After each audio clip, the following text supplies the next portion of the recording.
Untuk tips selanjutnya yaitu jangan pernah malu untuk bertanya.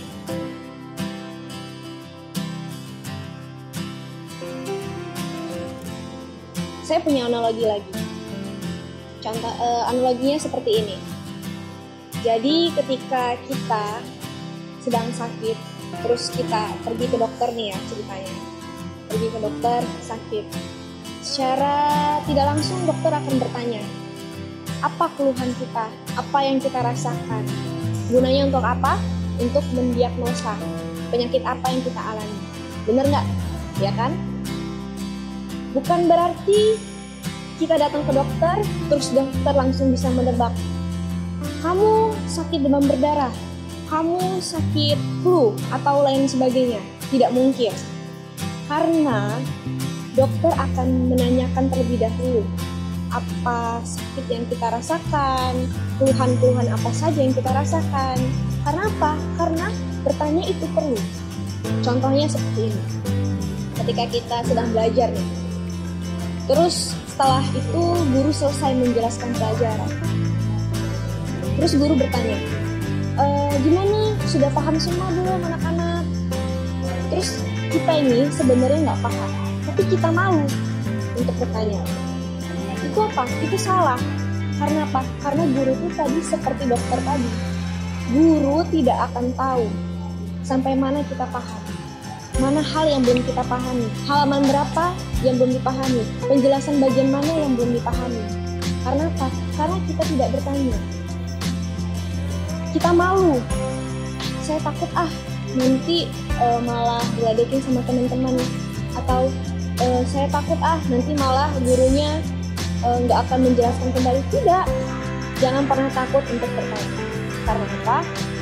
Ada mungkin pepatah yang mengatakan malu bertanya sisa di jalan. Maksudnya apa?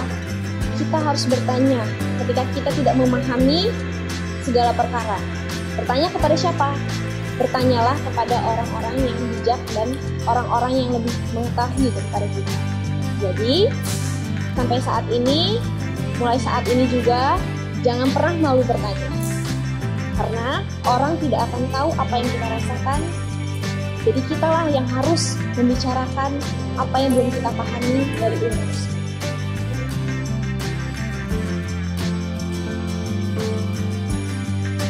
Baiklah kawan-kawan, di sini saya akan menerangkan kepada kawan-kawan semuanya bagaimana apa sih tujuan kita belajar bahasa Arab? Apa sih sebenarnya tujuan kita itu belajar?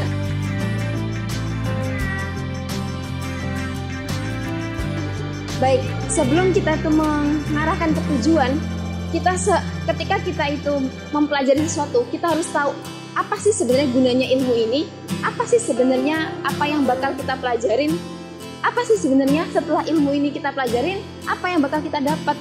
Nah, itu yang akan kita pelajarin. Misalkan, kita akan pergi ke supermarket. Ketika kita sebelum pergi ke supermarket, kita akan merencanakan sesuatu. Saya ingin ke supermarket itu ingin beli buah-buahan, make up, sayur-sayuran, minuman, dan lain-lain. Nah, ketika kita masuk ke supermarket tersebut, kita akan mengetahui apa saja yang sudah kita rencanakan.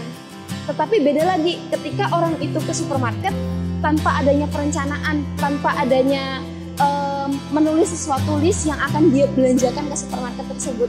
Dia akan, ya udahlah, aku ke supermarket dulu, nanti untuk belanjanya nanti aja. Nah, ketika dia masuk ke supermarket,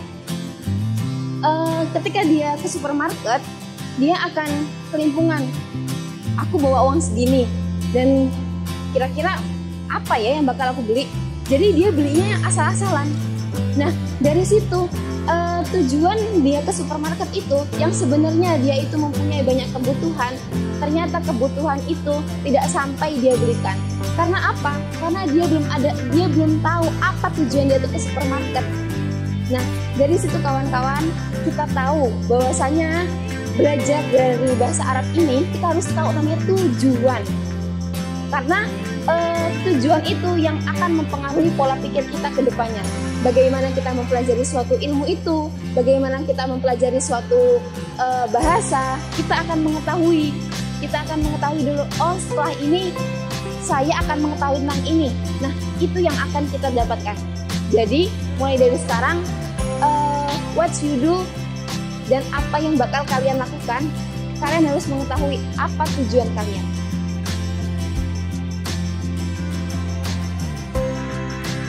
Jadi di sini kita akan membahas tentang pentingnya bahasa Arab.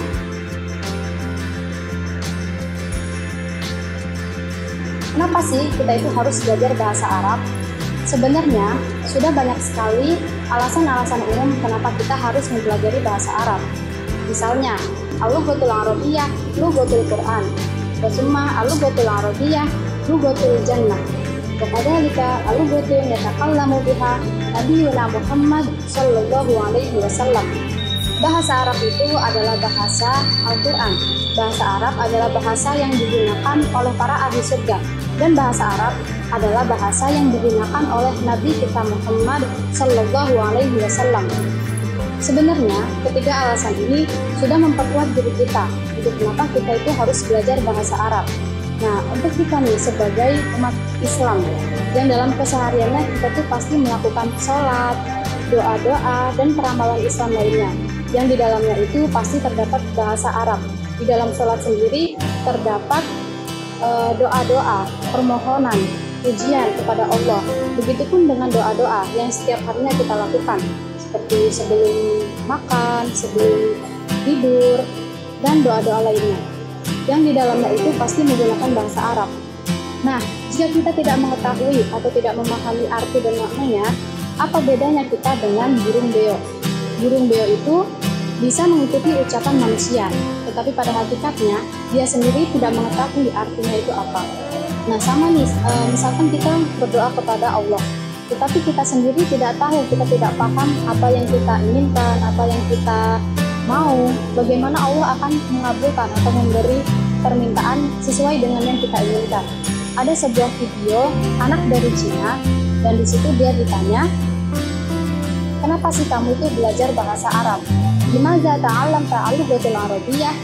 Satu jawaban dari anak tersebut yaitu li'annani muslim. Saya belajar bahasa Arab karena saya muslim. من علمك اللغة العربية في البيت؟ لدي أستاذ؟ نعم، أستاذ في البيت، وأدرس اللغة العربية مع لماذا تدرس اللغة العربية؟ لأنني مسلم.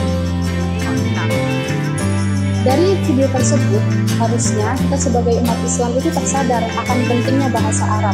Karena di negara kita, di negara Indonesia yang mayoritasnya itu adalah Muslim, terkadang tidak terlalu mementingkan bahasa Arab. Justru bahasa Arab, bahasa yang mulia ini terkesampingkan oleh bahasa lain.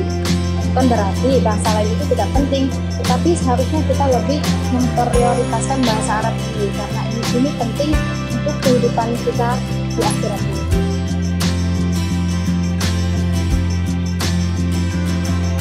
Nah, itu adalah tips-tips belajar yang telah diberikan oleh para tutor di Al-Izzah Arabic Center. Semoga tips-tips tersebut dapat bermanfaat dan memberikan motivasi untuk kita supaya kita dapat lebih semangat dan lebih mudah dalam mempelajari bahasa Arab. Oke, kami tunggu teman-teman semua untuk belajar bersama kami di Al-Izzah Arabic Center, mau melalui kelas online dengan website kelas ataupun kelas offline, langsung datang ke sekretariat kita yang sekarang berpusat di depan UIN Raden Intan Bandar Lampung.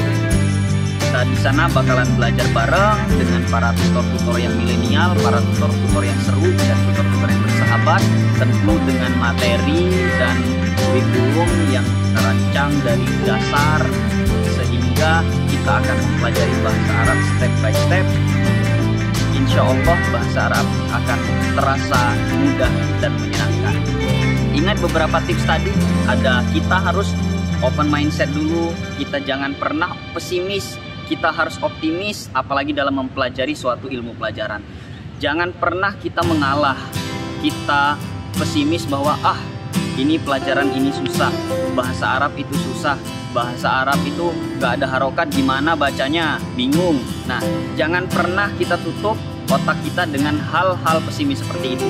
Kita harus optimis, dibuka mindsetnya bahwa kita pasti bisa, pelajaran itu mudah dan akan mudah bagi saya untuk mempelajarinya. Dengan begitu insya Allah ilmu akan mudah masuk dan kita pahami.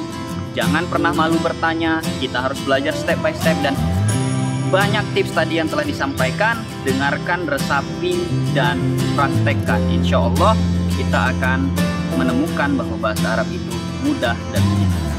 Syukron ala husni ihtimamikum. Wassalamualaikum warahmatullahi wabarakatuh.